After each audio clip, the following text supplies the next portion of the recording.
Hello नमस्कार students, स्वागत है जेई झारखंड एजुकेशन के प्लेटफॉर्म पे। आज बात करेंगे झारखंड जो जेएसएससी सीजीएल का फॉर्म फिल हुआ है झारखंड सचिवालय का, उसमें से विज्ञान के टॉपिक में लेकर आ रहा हूँ। कड़ी 1 कड़ी 2 ऐसे ही लगातार सीरीज चलती रहेगी। मेरा नाम है विवेक कुमार जी और आप देख रहे हैं झारखंड एजुकेशन चैनल पे। इसमें मैं विज्ञान की कड़ी स्टार्ट कर रहा हूँ। महत्वपूर्ण प्रश्नों की श्रृंखला जो अधिकतर आपको एग्जाम हॉल में नजर आएगी, ये सब प्रश्न। सो ज़्यादा विलंब न करते हुए मैं टॉपिक पे आऊंगा, लेकिन सबसे पहले मैं आपको बताना चाहूंगा जी कि आपका 20 क्वेश्चन जैसे सीजीएल में हर टॉपिक से जो भी विज्ञान का सिलेबस है वहां से पूछी जाएगी।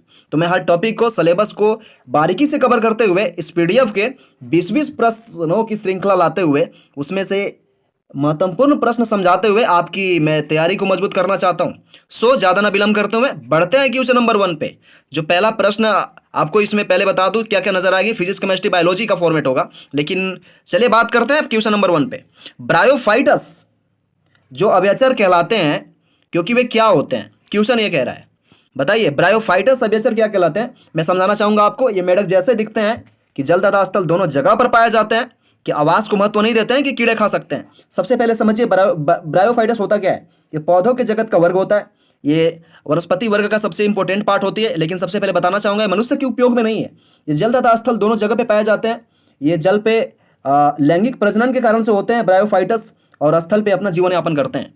यानी कि इसका जो करेक्ट आंसर होगा ये होगा जल तथा स्थल दोनों जगह पे पाया जाता है। Option number B is the correct answer. आगे बढ़ेंगे क्वेश्चन नंबर 2 में। निम्न में से कौन सी विषाणु जनित जो बीमारी होता है मनुष्य में होती है, यानी कि वायरस से होने वाला रोग। बात करेंगे बीमारी जो वायरस से होती है वो कौन कौन सी बीमारी हो सकती है। देखिए रेबीज होता है, खसरा होता है, और हर्पिस रोग हो सकती है, मैग्नेजाइटिस हो सकता है, और हिपेटाइटिस जिसको कहते हैं, ट्रेकोमा कहते हैं, और बहुत सारी बीमारियां हैं जो विषाणु से होती है। पोलियो ले लीजिए, और एड्स ले लीजिए, चेचक ले लीजिए, ये सब सभी बीमारियां एड्स से होती है।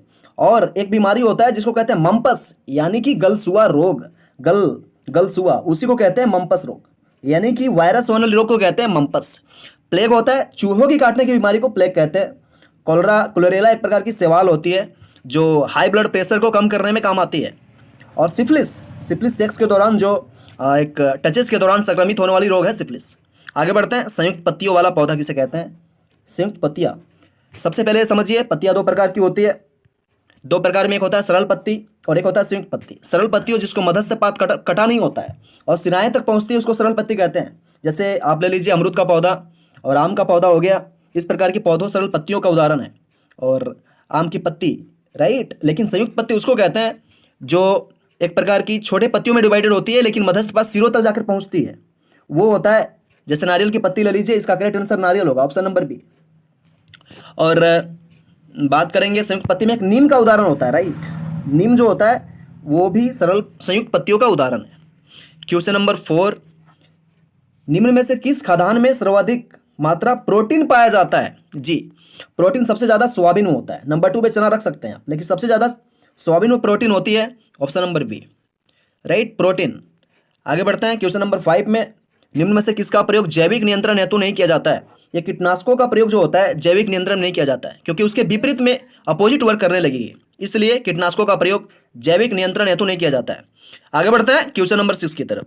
स्पंज क्या है, समझिए इसको। स्पंज एक प्रकार की जंतु होती है, यह समुद्री जीव है स्पंज, और एक ऐसा जीव है जो चल फिर नहीं सकता है, और ये लाल हरे रंग में पाए जाते हैं। इसका जो रंग होता है लाल और हरा रंग होता है। एकमात्र ऐसा जीव है जो चल फिर नहीं सकता, उसको स्पंज कहते हैं। ये समुद्री जीव है, खरे पानी और मीठे पानी जहां पे होते हैं उस जगह पे समुद्री जीव ये पाया जाता है। कवक की बात करेंगे, लाइकेन और शैवाल को अगर मिला दिया जाए तो कवक बन जाता है। आगे बढ़ते हैं क्वेश्चन नंबर 7 की तरफ। वास्तविक मछली नहीं है, वास्तविक मछली नहीं होगी सितारा मछली, राइट। सितारा मछली उसको कहते हैं, इसको बेसिकली स्टार फिश भी कहा जाता है, और वैज्ञानिक नाम में एस्ट्रोआइडिया भी कहा जाता है। इसका वैज्ञानिक नाम सितारा मछली का एस्ट्रोआइडिया है, और ये 5 स्टार की तरह, तारा की तरह दिखता है, 5 स्टार की तरह रहती है। और इसमें जो छोर होता है बेसिकली 5 पार्ट्स में होता है। इसके 5 भुजाएं होती है बेसिकली, और इसके जो बीच वाले पार्ट्स होता है वहाँ पे गुदा होता है इसका। और ये जो 5 भुजाएं होती है ये बहुत ही कांच की तरह मजबूत होती है इसकी भुजाएं, इसलिए ये वास्तविक मछली नहीं है। सितारा मछली इसका करेक्ट आंसर होगा। आगे बढ़ते हैं क्वेश्चन नंबर 8 की तरफ। कौन सी कोशिका एंटीबॉडी बनाती है। एंटीबॉडी बनाएगी लिम्फोसाइट। क्यों, इसका कारण क्या है समझिए। लिम्फोसाइट बेसिकली WBC है, व्हाइट ब्लड सेल है और सबसे छोटी कोशिका तो नहीं कह सकता, लेकिन छोटी कोशिकाओं के पार्ट्स में आती है लिम्फोसाइट। और लिम्फोसाइट जो संक्रमण जो बीमारियां होती है उससे हमें बचाती है एंटीबॉडी, और जो चोट लग जाता है, घाव हो जाता है, उसको भरने में भी काम आता है लिम्फोसाइट। इसलिए ये कोशिका की भाग है लिम्फोसाइट और एंटीबॉडी बनाती है। आगे बढ़ते हैं क्वेश्चन नंबर 9 की तरफ। क्वेश्चन नंबर 9 जो कह रहा है वो कह रहा है स्कर्वी किस विटामिन की कमी से होता है। इस मुझे लगता है इस पीडीएफ के सबसे आसान सवाल ये है, विटामिन सी की कमी से स्कर्वी रोग हो जाता है। Right, vitamin C. Vitamin C basically उसमें होती है, पाए जाने वाले फल का नाम बताएंगे, सिट्रस फ्रूट्स होती हैं जो ठंडे जो खट्टे पदार्थ होते हैं, जैसे आप ले लीजिए नींबू, संतरा ले लीजिए, खट्टे पदार्थ। आंवला में सबसे ज़्यादा विटामिन सी होता है, ये भी बात आपको याद होना चाहिए। विटामिन ई की कमी से बांझपन की रोग हो जाती है, और विटामिन के से रक्त का थक्का नहीं जमता, और विटामिन डी रिकेट्स के कारण रिकेट्स बीमारी हो जाती है। राइट, इस प्रकार की फॉर्मेट होती है। रासायनिक नाम बताना चाहेंगे, एस्कॉर्बिक एसिड हो गया, ई से हो जाता है आपका के से फिलोक्विनोन को कहते हैं, और डी से कैल्सीफेरल हो जाती है, और ई से विटामिन ई का रासायनिक नाम होता है टेकोफेरल। राइट, आगे बढ़ते हैं। पीत को किसके द्वारा स्रावित किया जाता है। पीत स्रावित होती है यकृत, लीवर जिसको कहते हैं, वहां पे स्रावित होती है। पित्ताशय में उसका संग्रहण होता है, लेकिन यकृत से स्रावित होकर निकलती है, यानी कि स्रावित के प्रोसीजर जो होता है पीत को, वो यकृत से होकर जाती है। आगे बढ़ेंगे क्वेश्चन नंबर 11 की तरफ। क्वेश्चन नंबर 11 कह रहा है जल का घनत्व 1 ग्राम जो होता है 1 ग्राम मीटर प्रति सेंटीमीटर क्यूब होती है। बेसिकली यहाँ पे टाइप गलत किया गया है, तो 1 ग्राम बात करेंगे जो सेंटीमीटर क्यूब होती है, ये 4 डिग्री सेल्सियस पे होता है। और इसका फॉर्मेट अगर निकाला जाए, ये है सीजीएस पंक्ति में, ये भी याद रखिए सीजीएस फॉर्मेट में होती है। फॉर्मेट दो होता है, कौन सा है, एसआई फॉर्मेट। एसआई फॉर्मेट की बात करेंगे तो वो होता है 1000 किलोग्राम पर मीटर क्यूब, तब जाके 4 डिग्री सेल्सियस आएगी। लेकिन अगर बात किया जाए सीजीएस फॉर्मेट में, तो 1 ग्राम जो होता है 1 ग्राम सेंटीमीटर क्यूब, तब जाके 4 डिग्री सेल्सियस का फॉर्मेट आती है। तो इसका करेक्ट आंसर क्या हो जाएगी, 4 डिग्री सेल्सियस पर ये फॉर्मेट होती है। आगे बढ़ते हैं क्वेश्चन नंबर 12 की ओर। निम्नलिखित में से कौन सी तरंग जो होती है निर्वात से नहीं गुजर सकती है। ये ध्वनि होता है, ध्वनि को वायु चाहिए, निर्वात से ये गुजर नहीं सकता है। ध्वनि सुनने के लिए अगर आप कार के अंदर बैठे हुए हैं, अगर शीशे बंद किए हुए हैं, तो आपको ध्वनि सुनाई नहीं देगी। क्यों? क्योंकि वहां पे वायु की आवश्यकता बहुत जरूरी है, इसलिए निर्वात से होकर नहीं गुजर सकती। ध्वनि के लिए वायु का होना बहुत जरूरी है। श्वेत प्रकाश के घटकों में विभाजन किसके कारण होता है। जो श्वेत प्रकाश होती है घटकों में विभाजन आपका होगा परिकर्णन के कारण। आकाश का रंग नीला हो गया, श्वेत प्रकाश के घटक हो गए। और या फिर आप ऐसे कहिए कि आकाश का रंग नीला, या सूर्य जो सुबह में निकलती है तो रक्ताभ प्रतीत होता है, वो भी कारण परिकिरण के कारण होता है। आप अपवर्तन की बात करेंगे, प्रकाश का अपवर्तन, आप सिक्के को ग्लास में डाल दीजिए, तिरछी नजर आएगी, अपवर्तन के कारण होता है। और आप तालाब में लकड़ी को डाल दीजिए, छड़ी को, वो भी तिरछा प्रतीत होगा, वो भी प्रकाश का अपवर्तन होता है।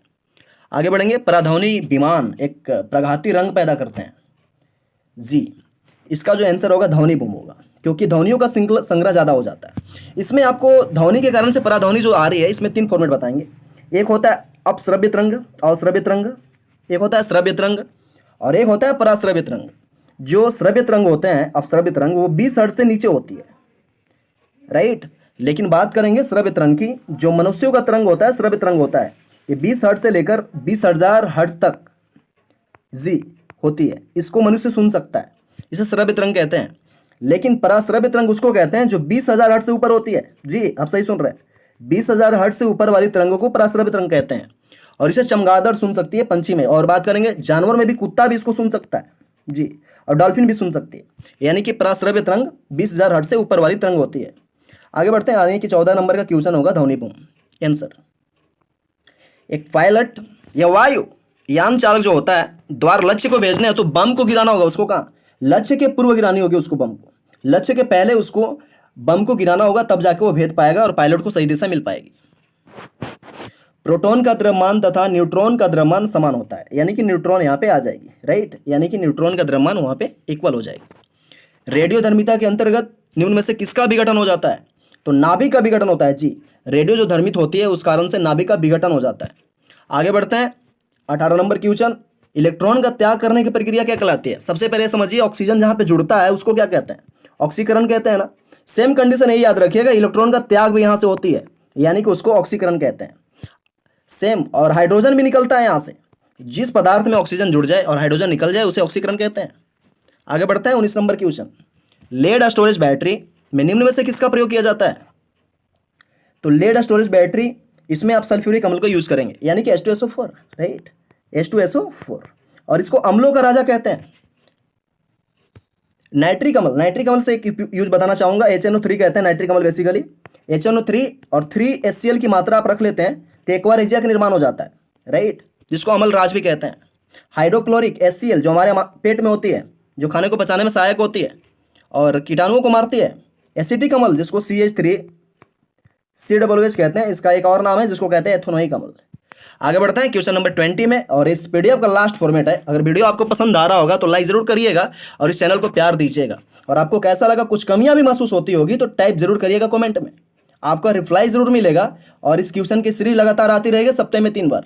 निम्न में से कौन सा यौगिक पानी में सबसे कम विलय होगा? वो होगा MgS2 यानी कि magnesium sulphide, right. Magnesium sulphide जो होगी ये पानी में सबसे कम विलय होगा।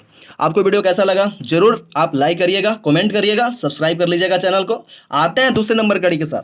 धन्यवाद।